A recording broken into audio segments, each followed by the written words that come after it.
Hey guys, let's talk about books. Let's talk about 5 books that I read pretty recently actually. I only just finished one of these, so it's all fresh in my memory, in theory. The first one for this video is a book I borrowed from the library. It has since gone back to the library, and that is Emily Wilde's Encyclopaedia of Faeries by Heather Fawcett. This was published in 2023 and it's the first in a series called Emily Wilde. It follows Emily Wilde as she is compiling an encyclopedia of fairies.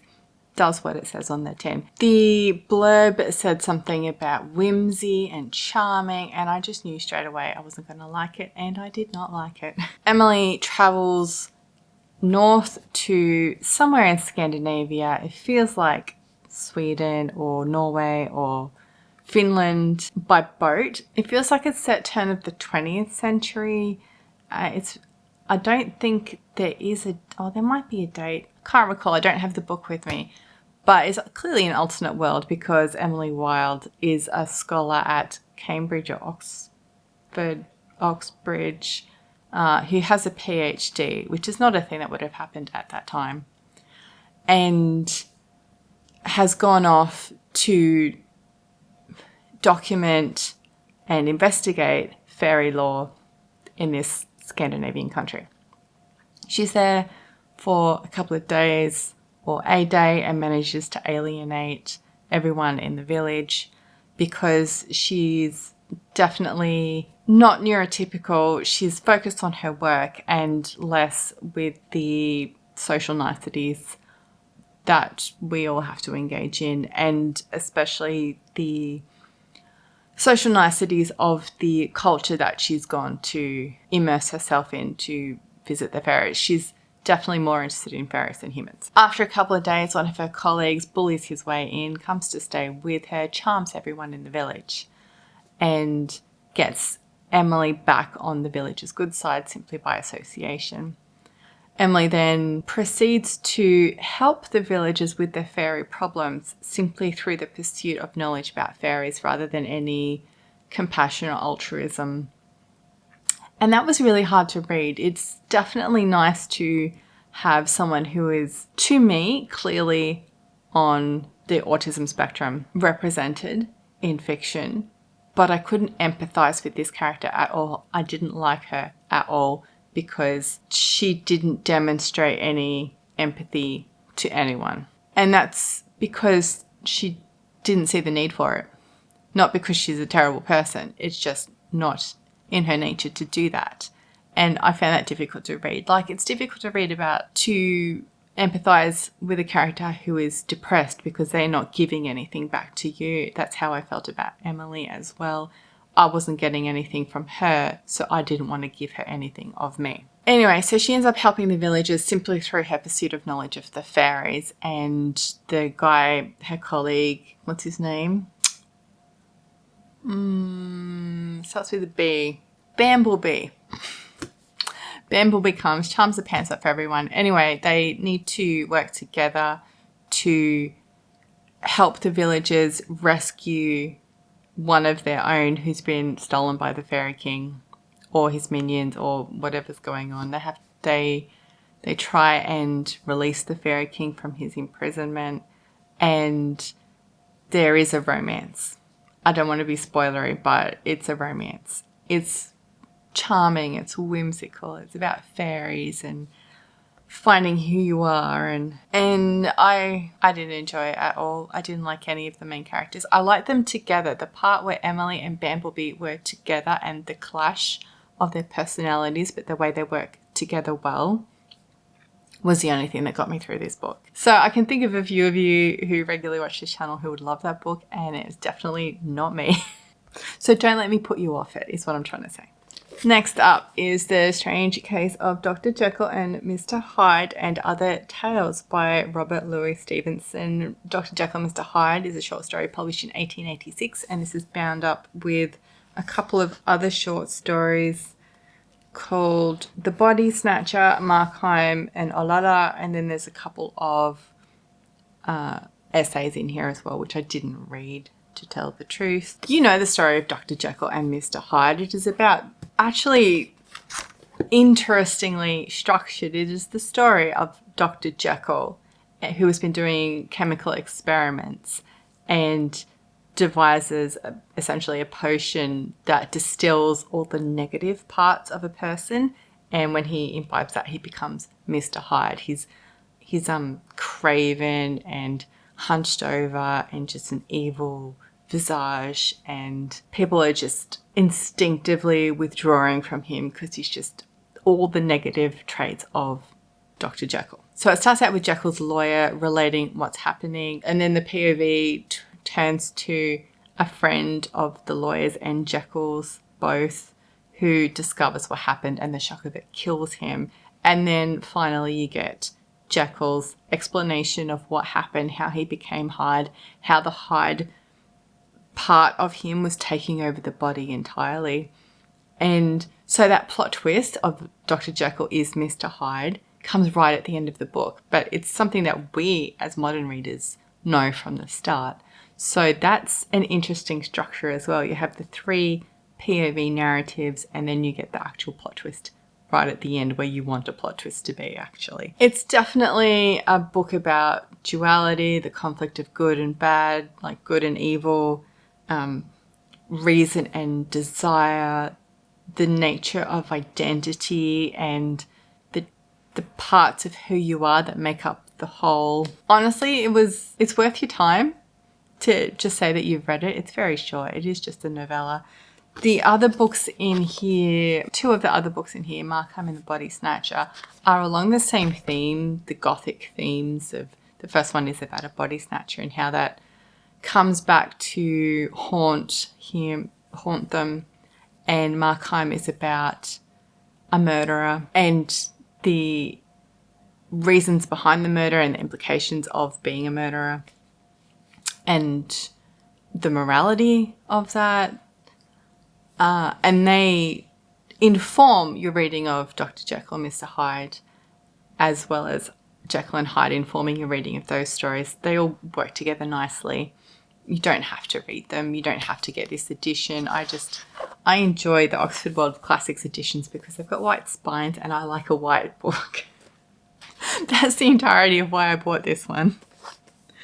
But you can definitely, you can read it for free online. It's probably on Project Gutenberg. Probably, definitely. Because you know the story of Jekyll and Hyde, it will be stereotypical, but that doesn't mean it's not a bad read. Next up is, I don't even know how I'm going to talk about this one, Ancillary Justice by Anne Leckie. This was published in 2013. It's amazing. It's so good. It won the Hugo, the Nebula, and the Arthur C. Clarke Award in 2014, and it's worthy of all those prizes. Where to begin? It is the story of an AI. It is the story of a ship, a starship, that is not just the ship, but it's all these AI components. So there's a different ancillary for every deck of the ship where officers live, and then each deck of the ship has 20 different ancillaries. They are all part of the deck. They're all part of the ship. They're all the one AI. And they can communicate with each other simultaneously. So the beginning of the book is the Esk deck AIs, ancillaries, on a planet, in a town. And you get the POVs of all 20 of them simultaneously. And that was so much fun. It's definitely needs concentration, but it was fantastic. I've never seen that done before. I can see why this just got so much brilliant attention. That switches from that POV of all of them to one on a planet. And you don't find out straight away that it is the same person, but it becomes pretty obvious pretty quickly that this one singular person on a different planet, different time, it's 20 years later, is one of these ancillaries that was part of this whole ship called Justice of Tyron. And so it flicks back and forth about what happened then, what's happening now, why this is happening now based on the events of what happened then, and then the timelines catch up, and then you go forward to the resolution of the story. It's about politics and war, the ethics of war, the ethics of colonialism, the impact of war and colonialism, AI, and the implications of that, moral and ethical implications.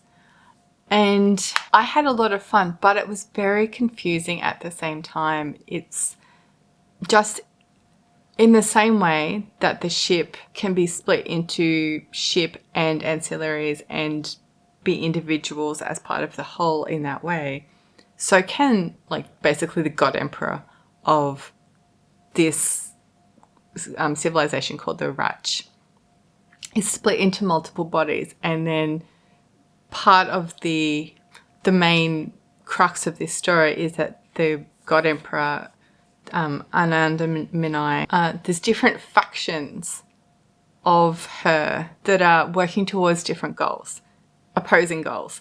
And so they're the same person, but they're not, because they've become individual.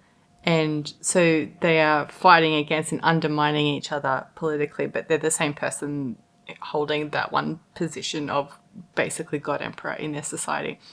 And so when it came down to our main character that we're following against Anandamini, who are we fighting? What are we fighting against? Which faction are we with? Which faction are we against of this one same person? I was so confused. It felt a bit surreal. And ultimately, I don't know what happened. I don't understand what happened. It was hard, but although up to that point, I was just vibing with the story. It was really good. It also, because it's the way that it's written, all the pronouns for every character is she. And I really like that, because I think if this book was written today, it would be a more gender neutral pronoun. But in the language of the Ratch, the pronoun is, there is no gender pronoun. So in other languages, including English, the pronoun is she. And on the planet, the AI calls themselves Breck on the planet when we're in the current timeline.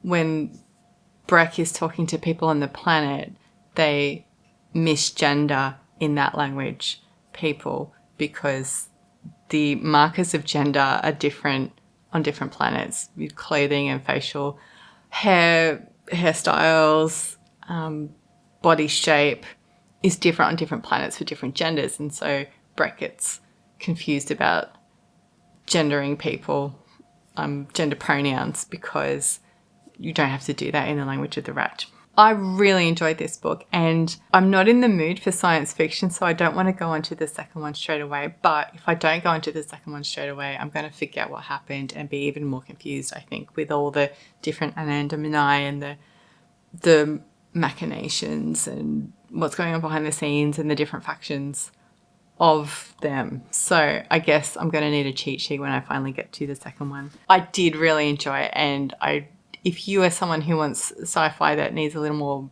brain and a little less science, do you know what I mean there? Some science fiction, some hard science fiction is all about science, and I do not vibe with that. But this one, that was just a really good story in a science fiction setting and needs the science fiction setting for the multiple iterations of the AI brain. This was so good. So good. Contrasting with, I've hurt my wrist. Don't know if you can see my strap there. This is a heavy book. It's hard to hold up. This is A Tale of Two Cities by Charles Dickens. It was published in 1859, and this is heavy. Put it back down. A Tale of Two Cities I talked about in my recent reading blog, which I will link. It is an historical novel written by Charles Dickens. It's set in the years of just before and of the French Revolution. It's got elements set in London and set in Paris. That's our two cities. And it's about the juxtaposition of the city in chaos versus the city that's staid and predictable and calm and boring and normal. And it follows characters who are from France and now living in England, and the way that living in both cities affects them and the way that the French Revolution affects them. Starts out with Dr. Manette, who was imprisoned in the Bastille for a decade or so, 2 decades, without trial.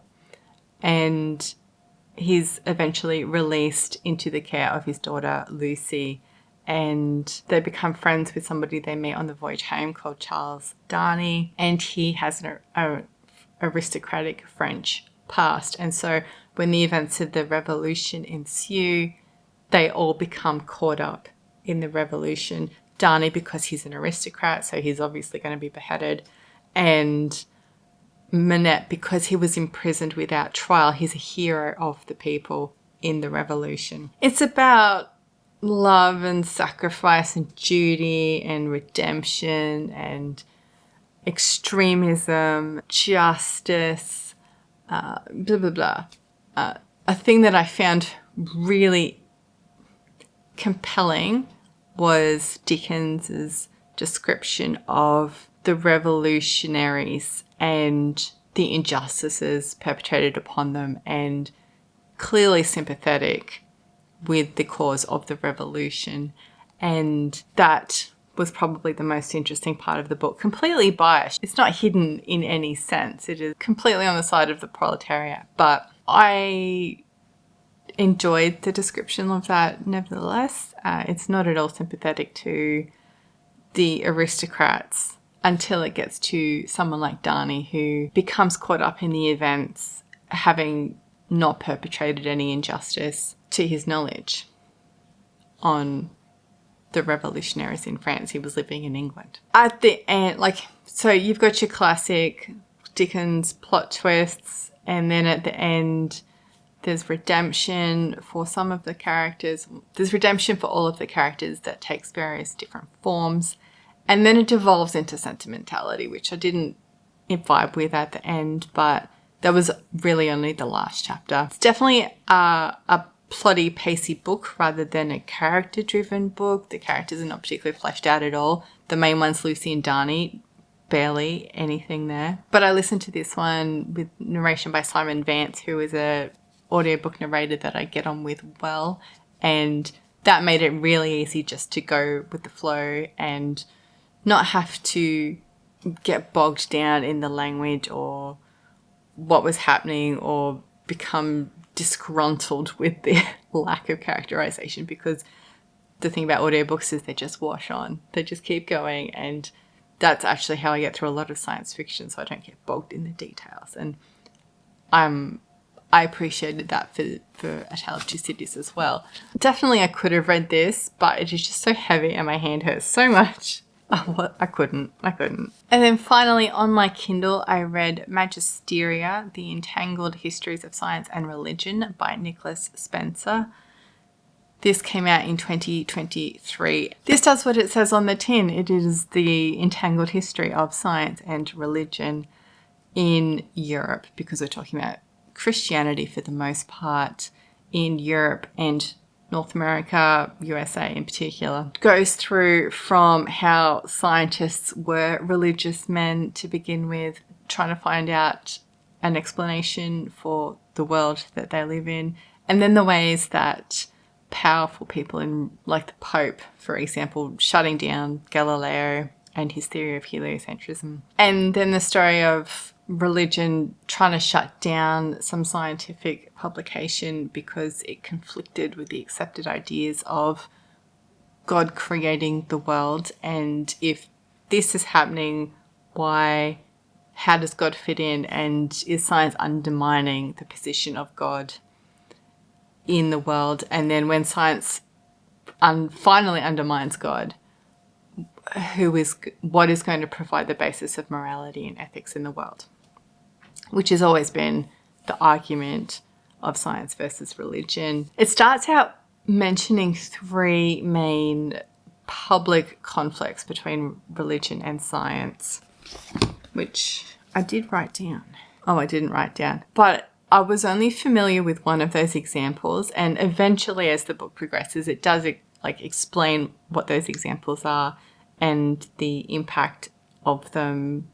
And So that was frustrating to have up front when I didn't understand the impact of the argument, because I didn't understand what was being argued with those examples. So it talks about things like heliocentrism and Darwin's theory of evolution and Mendel and his genetic experiments, phrenology, and how phrenology is a precursor to eugenics and, of course, is now debunked. Phrenology is the study of the physical aspects of your head, and certain physical traits indicate certain moral traits within you. And of course, it's based on white men. So if you're not a white man, then you have physical traits on your head, on your face, that are different, and therefore you're less moral and more suspect. Of course, phrenology is now debunked, but it was huge for a while there. You know, if you didn't conform to phrenological traits, you may not get a job, for example. And then that evolved into eugenics, which is trying to control the genetic qualities of humans, like selective breeding to promote certain traits. Of course, totally controversial, especially post-war. As someone with a disability, eugenics is something that would mean that I wouldn't be born. Interesting discussions of fundamentalism in the US in the 20s and then in the 80s, back with Reagan, and why creationism is still prevalent in teaching in some states of the United States of America. That was probably the most interesting part to me. The rest of it I already broadly knew from my interest in history, but I don't read any history after 1600 usually. So the modern history stuff was interesting. This was definitely readable. There was lots of witty parts in it. I don't think that you need to have much in the way of familiarity with religion, the history of religion or science, to get something out of this book, but you will obviously get more out of it if you do know a bit about science or religion. The argument is presented well. Definitely you can read around the topic if you need to, if this is a book that interests you. And I had a really great time. I did learn things, and I would highly recommend. Now, I didn't tell you the call number of this book. It is 261.55, which is, under the heading of religion, drills down to Christianity and secular disciplines, and then maths and science within Christianity and secular disciplines. My tummy is rumbling. I don't know if you heard that. And so ultimately, if you're interested in those things, I do recommend this book. I had a good time. And that's my 5 reads. Please let me know in the comments if you have read any of these, or if you're interested in reading any of these, or if you think that they are terrible books and I shouldn't have given them my time. You won't say that. You're all very nice people. I would love to hear from you either way, and I will see you in another video in another time. Bye. That makes it sound like I'm a time traveler. That would be cool. Kind of. I like living in the future though, for the most part. All right. Bye.